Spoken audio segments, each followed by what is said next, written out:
Hi roller skaters. This video is another of the requests that we've had, so thank you all for the requests. This is about doing a 180 off of a ledge.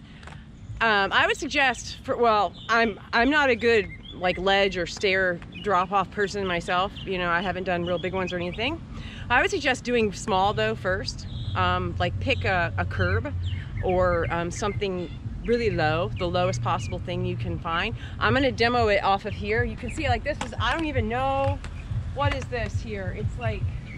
It's a mini curb. I don't know, it's about the height of a curb, isn't it? 6 inches, 4 inches? I don't know, it's little. So find something little, all right? So when I do it, I naturally turn to the left. I naturally stagger with my left foot in front, right foot behind. So when I make that turn, I'm going to be turning like that.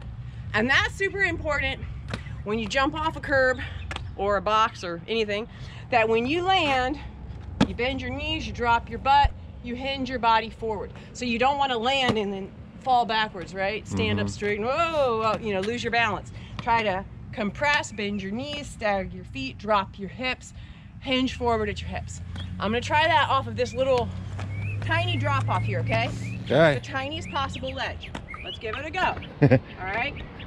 So I'm staggered, I'm bent, I'm turning, I'm dropping. I see. Another thing to be really comfortable with is skating fakie or backwards, because you're gonna be landing fakie. So the more comfortable and balanced you are skating fakie backwards, the better it will go for you, right? And again, if you're staggered the other way, you turn to the other way, it doesn't really matter however you do it, but you want to keep the feet staggered and turn whatever way feels natural to you. So in my case, I'll try that one more time on the low one. Okay. Left foot in front, right foot behind. I'm turning to the left, so you'll see my head, my shoulders, and then my lower body turn. Right? Head, shoulders, lower body. My arms are also open in the direction that I'm turning. That's just how I do it. So now I'm gonna try it off something a little bigger. Next size thing is this thing here.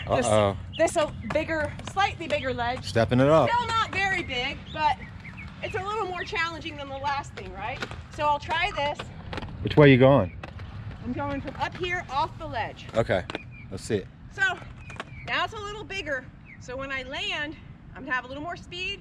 I'm gonna need to bend my knees a bit more and sink down a bit more, okay? So try that. Bending down, hopping. Oh. I kicked it. You did, I saw it. That wasn't good. Let's try again. You don't want to kick it. In this case, it's pretty little, but maybe going a little too slow. You want to clear it, yeah. Ooh, there you go. So really practice that.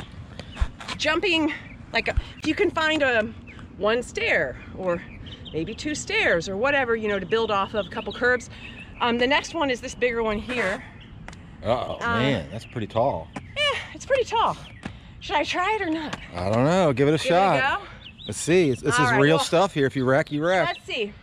I'm gonna go over there, come up the ramp and drop off this side. How about that? Okay. Let's see if I can do it.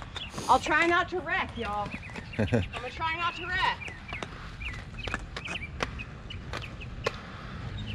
Oh, wow, impressive. As I said, I'm not a big ledge person, but it is good practice because let's say you're street skating and there's a little set of stairs or curbs or whatever, it's a good practice.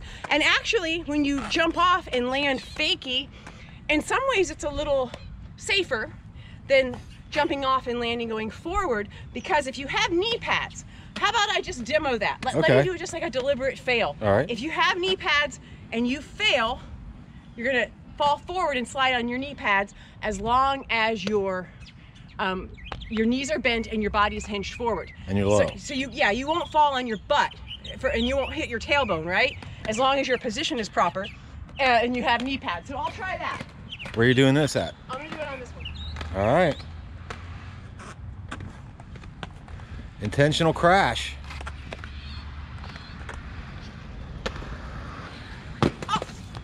Oh. It really wasn't a big deal if you have your knee pads on and if your body position is leaning forward enough. Whereas if you're jumping forward off of something, You also need to be leaning forward, but it's a lot easier to loop out backwards if you're not perfectly positioned. Whereas in this case, I just fell forward on my knee pads and I'm fine, right? True. So that's something you can play with. Hopefully it's useful for y'all. Let's see it again on the big one. No. Yeah. It'll try to wear me out. Pressure's on. And I barely even scale it. Let's see it. All right. Also, too, the more you crash, the better you get at it. Oh, right? yeah. Let's see it. Nice. I'm impressed. But you see how much when I landed, I kind of try to drop forward? Yeah. And that really makes sure that you're not gonna, you know, hurt yourself, right? And you can press better too, right? So, like I said, this isn't something I really know a lot about, but I have, just from what I've learned and from falling painfully, I've learned a couple things to like avoid. So hopefully that's useful for y'all. You can use it at your park, skate park, or on the street. And please, you know, let us know what you want to see, comment, suggestions, and please like and subscribe. Thanks.